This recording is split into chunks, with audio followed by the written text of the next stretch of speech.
and the embassy's efforts to protect the safety and well-being of Filipinos amid the conflict in southern Israel. We take this opportunity to assure not just our kababayan here in Israel, but also their families there in the Philippines, who we know are anxious to find out how their loved ones are coping in this difficult time. I am joined here today by our embassy officers who have tirelessly worked with me since the hostilities started. May I introduce Consul General Anton Manda, Vice Consul Patricia Narajos, Vice Consul Terry Bautista, Labor Attaché Rudy Gabasan, Welfare Officer Dina Ponciano, Defense Attaché Ewald Manay, and Commercial Counselor Vike Roring. They will all join me in responding to your questions.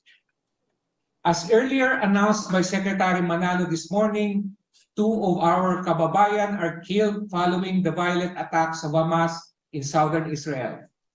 These have been confirmed by Israeli authorities. Last night, in the most difficult phone call in my career, I spoke to the wife of one of the victims to inform her of this sad news and to convey our sympathies. I promised her that the embassy will provide all the necessary assistance she needs. The President will also speak to her today to convey his personal condolences and offer additional assistance. The embassy will not disclose the identities of the deceased in line with the family's request for privacy at this very difficult time. May the memory of our kababayan be a blessing. We continue to work closely with Israeli authorities and local contacts to find the 3 Filipinos who are still missing. Despite sporadic rocket attacks and the distressing images you see in the news and on social media, these depict only certain areas in Israel, particularly areas surrounding the Gaza Strip. The Israeli military has retaken control of the communities infiltrated by Hamas militants. Rocket attacks have considerably lessened, except in southern Israel. People can move freely in areas far from the combat zone, and we have returned to work here at the embassy since Sunday.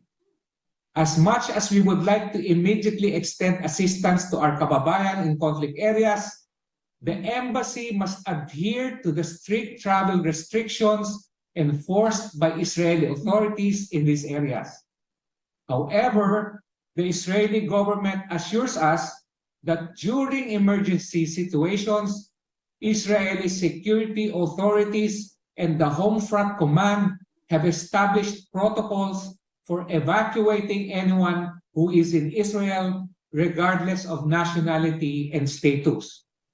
The embassy thus takes this opportunity to express its gratitude to Israel for ensuring the safety of Filipinos, especially the Israeli security forces who rescued our nationals and continue to risk their lives in finding the last missing Filipinos.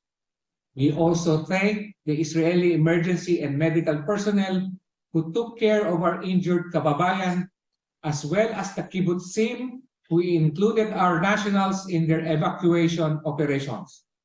Meanwhile, the embassy's Migrant Workers Office and Overseas Workers Welfare Administration team continues to provide assistance to evacuated Filipinos relocated to safer ground or being treated for injuries.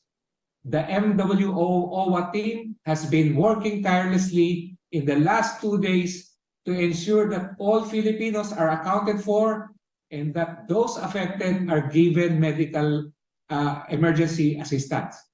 We continue to provide Filipinos in Israel with timely advisories, safety guidelines, and important instructions through our social media accounts and messenger platforms. We also regularly hold Zoom briefings with Filipino community leaders.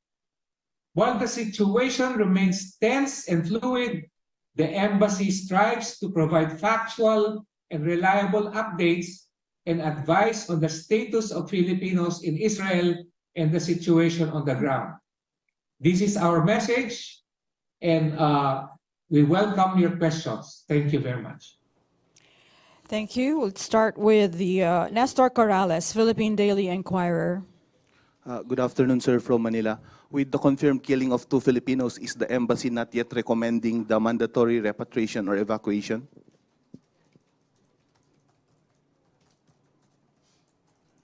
We want to answer.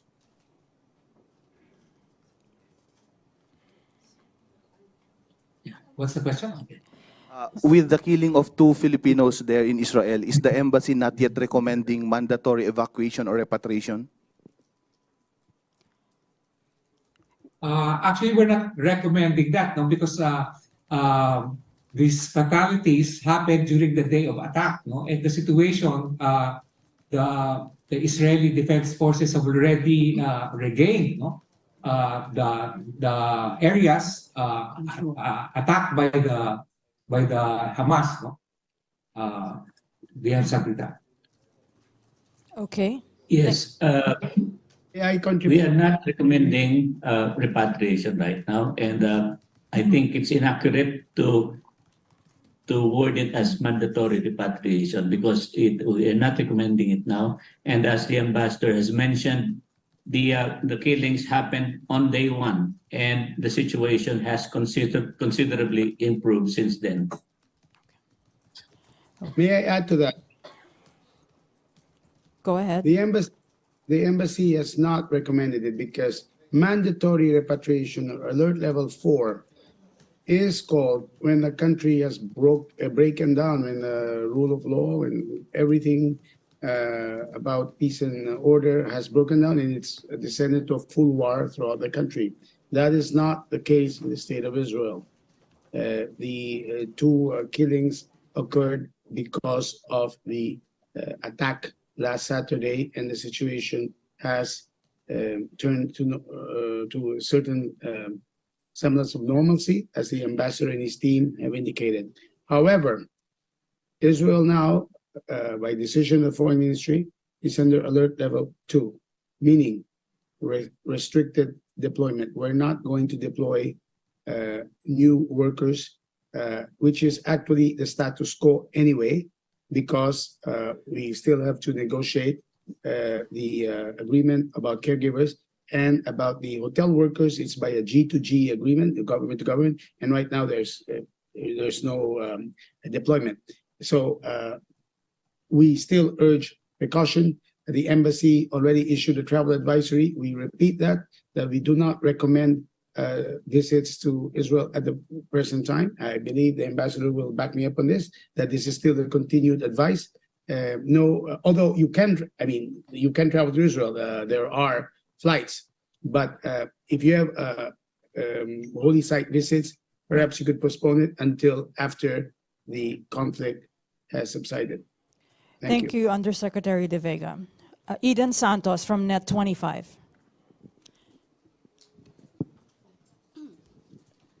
Good afternoon po, sir.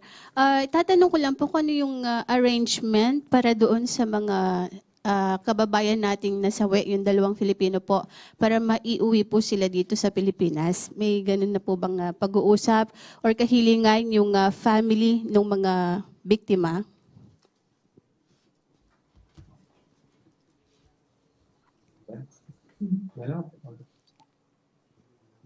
Go ahead from the Embassy in Tel Aviv. Yeah, we have received a request for assistance po sa pagpapauwi ng 2 nasawi at we are still coordinating with the authorities po sa pag-retrieve po ng body. Clarification lang po, nasawi po yung 2 nating kababayan dahil dun sa mga pambobomba, pag-atake, or dahil po na-hostage sila? Hindi po sana hostage, ma'am, but napatay po sila doon sa habang po umaatake po ang terrorist sa kanilang communities po. Sa Gaza po ba yon? Sa Gaza po ba sila Dito po sa Hindi po, sa kibbutz po. Kibbutz community ng Israel. Border ng Gaza. Okay. Thank you po. Next question.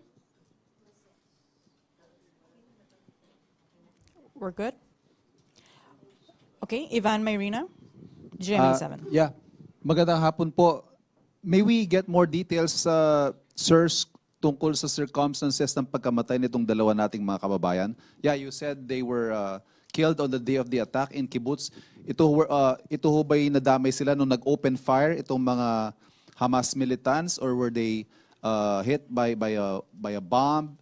Hindi ho sila na hostage and then later on murdered? Paano ho kaya nangyari?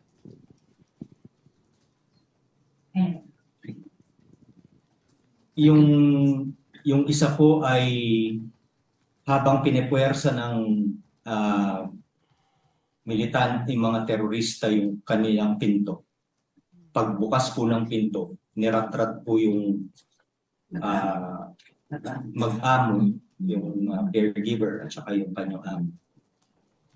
Yung isa po ay pinatay pero hindi po namin alam kung anong circumstance. Pero isa po siya dun sa mga natangay ng Hamas sa kasagsagan po ng pananalasa ng mga terorista. So, na-hostage po siya initially and then later on murdered? Hindi malinaw. Hindi po. May I answer that? Yes, please. Go ahead, sir. Yung mga hostages tinadala sa Gaza para maging human shields. May tanong kanina about kung saan yung attacks mo sa Gaza. Let's remember, the Hamas came from Gaza, pumasok sa southern Israel at commit ng acts of terror and violence. Dahil doon yung first day, maraming namatay kasi either tinamaan yung ng rockets, ng ganon, or pinagbabarel. Yun ang most likely nangyari sa isa. Hindi siya kinuwang hostage na dinala sa Gaza as binaril doon. Yun ang most likely nangyari po. But out of respect to the wishes of the family, as the ambassadors indicated, we're not going to give details. Perhaps the president will speak about it, but not for now, no po. We're not going to give more details on that other than namatay sila on Saturday. Okay. Thank you. Yusek De Vega, sir, yesterday we had a briefing in the afternoon. Ang nabanggit po ninyo, may 7 na unaccounted. What is the number today, sir? In the last 24 hours, baka nagka-development. Yes, I believe it was 7 and then -2, but let us clarify with the embassy. Ang alam namin is 7 missing, pero dalawa, deceased na. Is it 3 or 5? We'll ask the embassy now. Okay. Okay. Hello, everyone. I will just give po a recap of the figures as of this morning, early morning. Okay, so of the 32 that was reported missing to us, to the embassy, there are 2 confirmed deaths. And so 1 reported death, but this is subject to confirmation by DNA evidence. And then there are still 3 missing. And 26 have been rescued so far. So na-update po yung figures, na-increase po yung amount na rescued. Thank you. Yung injured po, sorry. We're still connected. Yeah. There is 1 Sirs, injured person. One and injured. recovering po siya ngayon at the hospital. So he's doing well. He underwent surgery and he's fine. As of yesterday po, 2 injured. Can we have a clarification on the numbers of the injured? 1, Isa lang po 1, talaga? From 2. yeah, Uh, 1 injured. Initially, there were 2 who were brought to hospital. One of smoke inhalation, the other one of a gunshot wound. Yung pong dinala because of smoke inhalation na i-discharge na po. So, isa na lamang po ang nasa ospital ngayon. Thank you, sirs. Thank you. Okay. Maricel Halili, TV5. Hi, sir. Magandang hapon po. Sir, we respect the wish of the family not to disclose the identity of the fatalities of the victim, but at least can we have additional details like lalaki, babae po ba sila, ilang taon ba sila, tagasan po sila dito sa Pilipinas?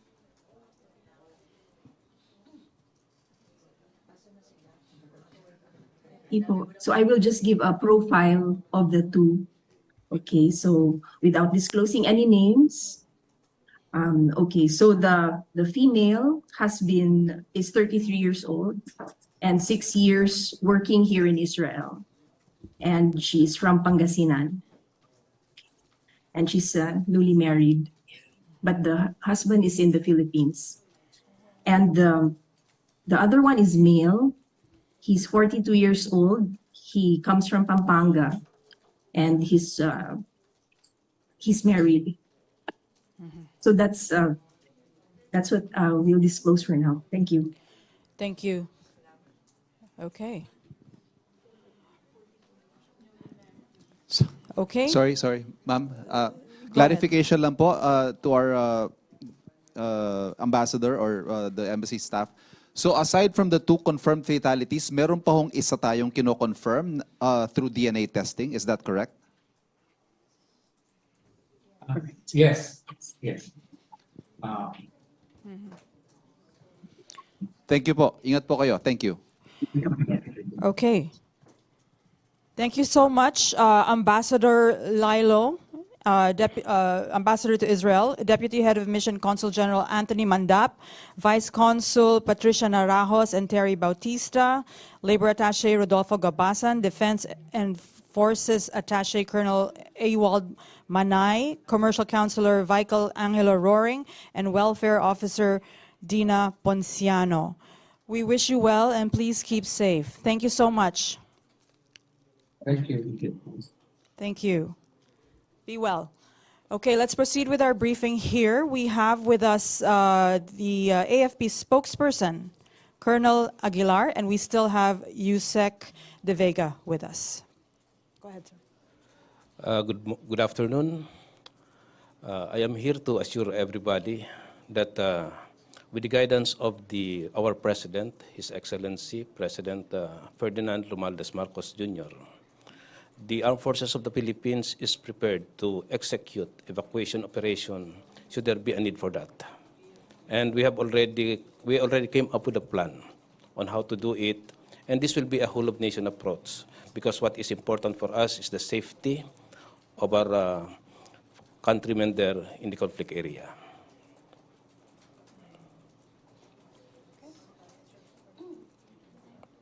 Go ahead, Maricel. Sir, clarification. So paano po yung magiging plano natin? Because yesterday, ang sinasabi po ni na Yusek De Vega, medyo mahirap yung sa repatriation. Kasi kung halimbawa yung manggagaling sa Gaza, sarado naman yung border ng Israel. So ano po yung ibang options? Paano po? Can we show the slide, please? Because we have a plan here. Okay. We have identified first the temporary safe haven where we can bring our countrymen should there be an escalation of hostility. Aside from that, we also identified airport of embarkation, 2 airports, where we can consolidate those who will be evacuated. And that will be now the mode of transport. We will be using at least 2 C-130 and 1 C-295 should this plan be executed. C-295 and C-130 initially. Yes. There are no Filipinos asking for a repatriation so far from Israel. However, we have from Gaza, and the number keeps increasing. I believe yesterday I said there were about 38. According to Ambassador Wilfredo Santos, there are now 70. So we haven't repatriated them yet because, as I said yesterday po, naka-blockade ang Gaza, tsaka pati yung kanilang borders, both to Israel and to Egypt. So now it's a diplomatic approach. We are using diplomacy along with other countries in order to have the borders open so that we could have yung mga kababayan natin, so we could have our countrymen and women go through the border. And kung kailangan ng evacuation, well, nandyan, kung hindi commercial flights, the AFP has announced will be able to fly them home. If they pass through Egypt border, if they're able to pass through Egypt border, embassy in Cairo will fly them home on commercial flights. Remember, there are 70 70, it might increase, no? These are Filipinas married to Palestinians. They're in Gaza. Pero sa Israel mismo, no evacuation required yet, but our AFP is ready. Okay. Go ahead, Eden Santos, Net 25. Yusek, yun pong mga kababayan nating Filipina na nag-asawa po ng Palestinian, welcome na mag-repatriate sa Pilipinas. How about po yung kanilang mga Mr. na Palestino? Are they welcome also? Yes. Yes, there is a situation there. Kasi po, restricted nationals yung Palestinians, no, sa atin. On the other hand, they are married to Filipinas. Under our laws, under immigration laws, pwedeng pumunta Pilipinas. We, so far, we have not indicated we will not allow them to come back, to enter the Philippines. An issue is, will they be allowed to leave Gaza, either by the local officials or in border, either in Egypt or Israel? Kasi mga kababayan natin, we can feel confident that for humanitarian reasons, papayagan silang makalis. Kasi hindi naman sila combatants, so hindi sila part of the conflict. So I cannot answer that now, but we are not preventing them from flying home to the Philippines with their wives if we're able to extract them. Okay. Sir, kay Colonel Aguilar po. Sir, pakilinaw lang po yung mode of yung transit from kunwari Israel or Gaza to Egypt. Yung magiging ano po ng C-130 natin tsaka C-295 if in case po na magkaroon na nga ng repatriation. Yes, we will be traveling, we will be sending 2 aircrafts, C-130 aircrafts and 1 C-295. And we have already identified the Adana Sakirpasa Airport, Turkey, as the temporary safe haven. From there, we will be shuttling Filipinos who are affected by the conflict with the identification of Haifa Airport and the Tel Aviv Airport in the Ben Gurion Airport. But all of this will only be executed based on the recommendation or instruction coming from other government authorities. Basta kayo po naka-ready lang. Yes, we are ready because that is the primary concern of our President. Okay. Any further questions? I think we're good. Okay. Yusek De Vega, any further updates from you, sir? Yes, the assurance that the embassy is not just in Tel Aviv, but also in Amman, which handles Palestine, and Cairo, are doing all they can. And it's a whole of government approach, the DMW, the OWA, we heard the AFP and DND, and other agencies are in on this, all in compliance with instructions of the President. We hope for peace to eventually return to the region. Okay. Thank you very much, Yusek De Vega and Colonel Aguilar from the AFP. Any last words? Let me use this opportunity to also express our condolences to the bereaved family of our 2 countrymen who died in Israel. Our deepest sympathies to our kababayans. Thank you very much, gentlemen, and thank you, Malacañang Press Corps. Good afternoon.